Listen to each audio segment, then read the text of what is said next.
Yes, your life is not an accident. A lot of us think our life is an accident. It's a tragedy. You know what? I'm really not supposed to be here. I was supposed to be in some other place. I was supposed to be born in some other family. This is not the place. Right from your college, your company, your family. We keep comparing ourselves with a lot of people. We think if I was a son for that particular family, I would have been completely a different man. You know, if I was working in that company, that would be completely different. We keep thinking a lot of things. And you know what? Life has got a wonderful design for it. Everybody doesn't have everything. That's the best part. Think about it. Every day there was a TED talk. I would not be impressed about it or inspired about it, right? So everybody doesn't have everything. That's the first thing. So what I lack, somebody has it, and what I have, somebody lacks it. So that's where the balance of life comes in. That's when you become important, not only to yourself, but somebody else apart from you. Okay? So moving on, I'm going to throw a few tough questions to you. So I'm not a PPT man. I don't have a lot of slides, right? But it's more of a thought-provoking session sort of a thing. So a few tough questions. I don't know what you're thinking about it, dude. What's really happening? Why is this guy taking such a very difficult or a tough sort of a topic? And probably I might be rubbing the ego off with some of you here, right? So why were you born? I don't know if you have thought about it. And I don't want you to give me answers right away, but just trying to get you to think about it. Think about these things. What would you like to give back to the world before you leave? Right? I think there's a huge list, like this bucket list. We've got a huge list. What we want from the world. What do you want to do? I want to fly in a plane. I want to take my parents abroad. I want to do this. I want to taste this. I want to eat this. I want to be there. Do this. Do that. Fine. After all that, what's that you want to give back? So I'm not sure how many of us have actually thought about these things. And what is the purpose of your existence? And if your life was not an accident, what can it be?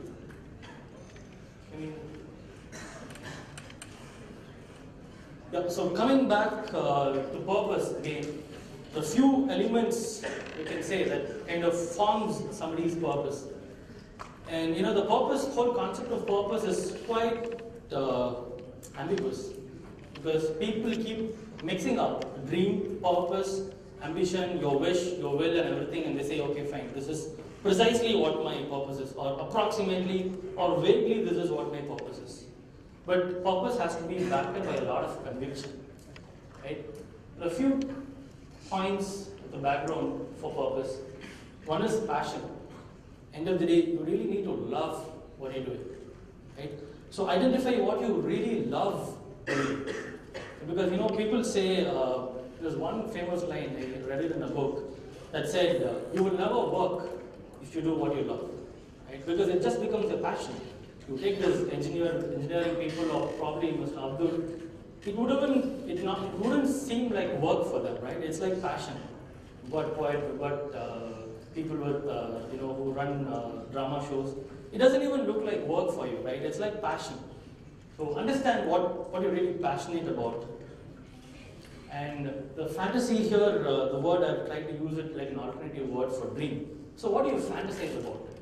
Most of the time in your idle, I think people with purpose can just go on and on and on and on, sitting alone, keep thinking a lot of things, keep visualizing a lot of things.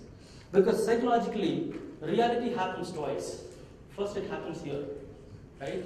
And before you could even invent something, you invented it here and you believed it, and then it happens here. So you need to, what is that you fantasize about, right?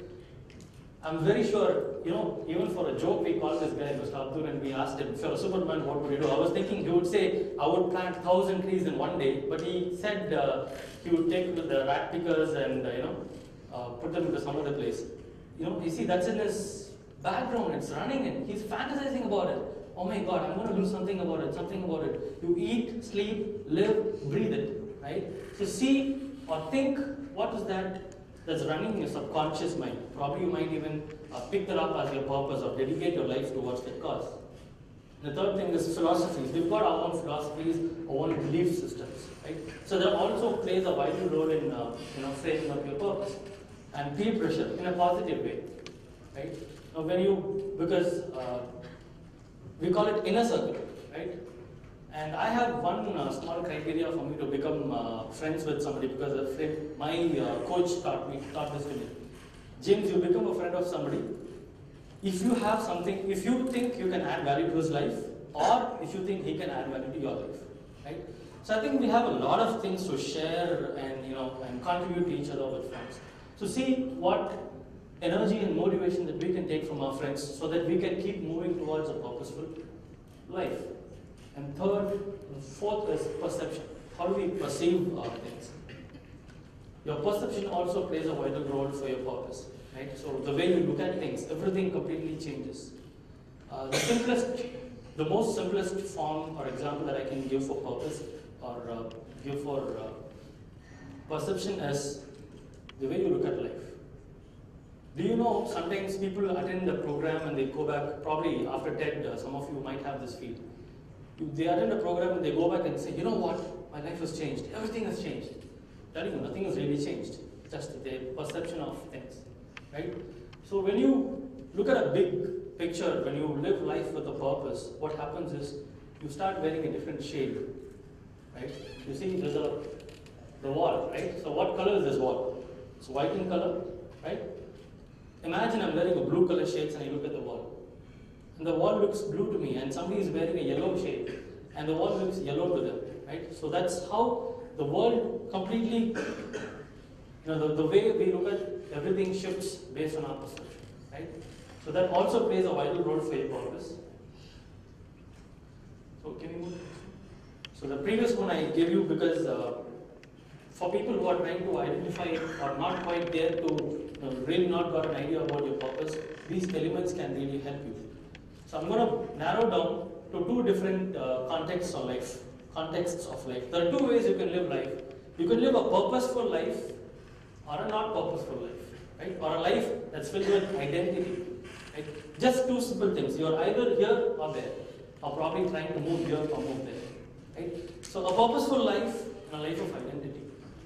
And sometimes we also keep shifting between these two contexts.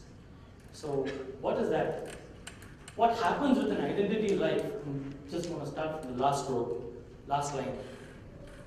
People who are completely driven with identity, what happens is, for them, everything is about me. It's about me. It's about my learning, my school, my college, my family, my career, my dream. I want to grow. I want to learn something. It's me. I want to be on the spotlight. Right? So what about people who are completely driven with a purpose? For them, it's about others. It's not about me. Leadership and life is not about me. It's about you. It's about every one of you. It's about others. It starts from me, but it's a big obsession. This thing is very addictive. When you start helping out people, when you start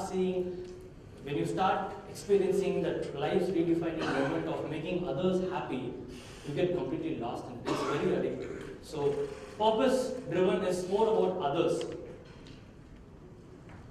Identity-driven, what happens is people live life with a blame sort of context. The roads are not good here. Oh, it's very bad. This system is very bad. They start blaming everything, right? And what happens with the purpose-driven people? They start to become responsible, and they start to do something about it. Think about it. A lot of speakers came here. All their talks were backed up by action. Nothing was on a blame context, right? You know what? We have this problem in India. We have this problem in India. We have this problem. We have that problem. Everybody came up with some sort of an action plan as to how they are going to fight against this. This is what you and I have to start doing. Start blaming about things. About your college, about your school, about your own city, about your country. We've got a lot of things to blame. We've got a lot of things that we are not so comfortable with. But the question to you is, what are you going to do about it? Or what are you doing about it right now? So the third thing with the identity-driven people are, they want to be the face of whatever they're doing. They want to get all the credit. It's about, I did this. You know what? This is so good. Yes, I did this. And what happens with the purpose-driven people, I'm telling you, they'll really not be bothered about it. If tomorrow, let's say I'm going to take Mr. Abdul's example. Sorry, I'm quoting a lot of examples on this. Let's say in 2 years, there is no problem with rat pickers in India. he's going to be the happiest man in the world, and he will not be bothered if his name is not his name is not highlighted. And that's what I'm talking about.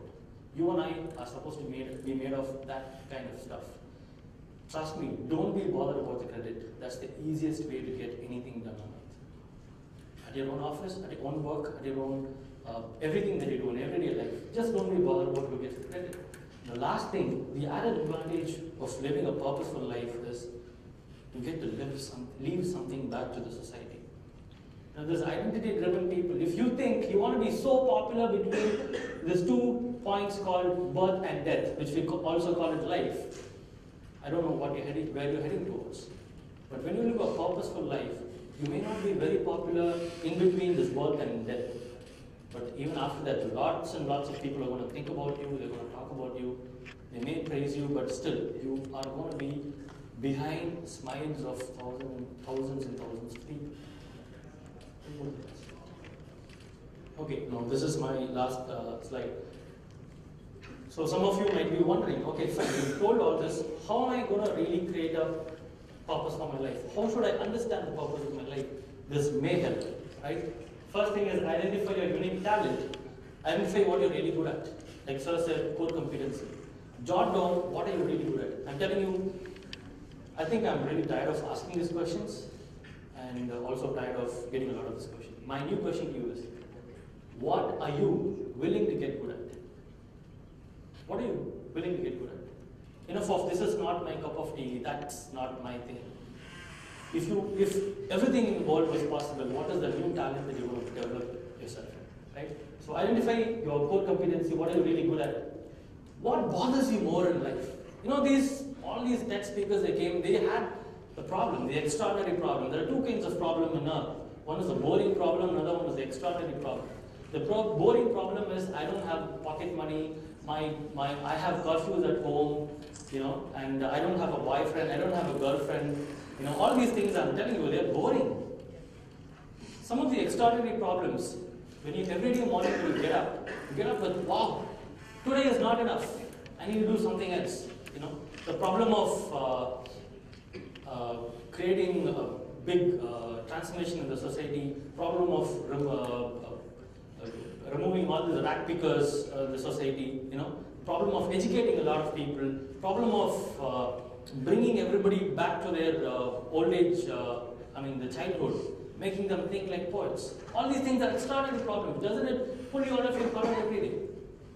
So you've got to have some extraordinary problems. Think what bothers you and your society. Right? So it could be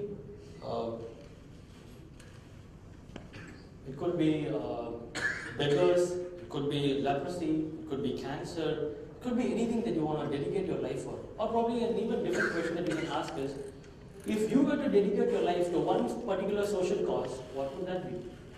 Right? So identify what really bothers you, and then find what is the biggest gift you can give to the world. So this is the problem that I have, and this is what I would like to do for it. And then find out what you need to do to bridge the gap. So identify, jot down your skill sets, find the gap and see what you need to do. And then the last thing is share the cause. When you share the cause, that's when you give birth to your dream, you give birth to your idea, you give birth to your purpose, and you give birth to the cause. And one more thing is the cause, right? The word cause is very, very powerful. You know what a charismatic leader is, right? Charismatic leader. So a charismatic leader is someone, everybody likes him. You cannot just hate him. Okay, probably 2 examples, Gandhiji, Abdul Kalam. What is so charismatic about them? Think about it. Charisma doesn't have nothing to do with your dressing sense or hairstyle or the way you talk, nothing. Jack Welch says, cause has charisma. You love Abdul Kalam because you fell in love with that 2020 thing. Everybody loves Gandhiji and we respect him because he's a man of integrity. He said he would get freedom for India and he did it. And that's the reason why we love him, right? So cause has charisma. Now everybody likes this guy because his cause is so big, and cause has charisma, guys. So that's the last thing that I want to tell you. And you know what this has done in my life About 4 to 5 years back, I was completely clueless of what to do in life, not knowing what to do. I was also a drug addict, and what do you say, complete identity-based life. And I went to a life transformation program, which was backed by a lot of NLP and psychology in it, and I kind of realized what I am and what my potentials are, and I realized this is what I want to give back to the society. And about 2008 December, we started an organization called Save the Globe, which I represent now. And we have trained close to 18,000 people. We've done a lot of things. But you know what it's done? Now we are pretty much the largest youth-driven group who focuses on child sponsorship. We run a lot of plastic awareness programs. We also do a lot of charity programs. Right now there are 77 orphans. The biggest redefining moment of my life is a kid called Christopher. His dad expired, mom married somebody else, so mom gave birth. So the stepfather doesn't like this guy, so this guy is kept away from home, and he lives with her grandmother. So technically he cannot get a ration card with this current Indian system, and nobody's supporting him. Now, like a normal child, he is going to school from his home, not in an orphanage. From his home, he is going to school. Like this, there are 77 children across India, from Coimbatore, Anikatti, Chennai, Bangalore, and Hyderabad, who are getting support through our NGO called Save the Globe. And with one guy just realizing a purpose, such a big thing can happen. What if 100 people in this hall realize what you want to do in life? Imagine the biggest thing that can happen. I'm telling you guys, one person is majority. One person is majority. It's one soul that's needed to change the world. And today I'm so 30 seconds left. And today I'm so proud to say that I'm not taking money from this NGO. I have a professional life. I work for some other company. And all those 1,000 volunteers that they are in the NGO are into something else. Some of them are students. Some of them are working with top IT companies. Some of them are entrepreneurs. In our free time, we catch up together. We do this. So my invitation to you is to get back on track, continue what you're doing, but in your free time, catch up with people like us, or probably form your own group as friends, families, go back and do something for the society, give back something to the society. And thank you, and let's make life more purposeful.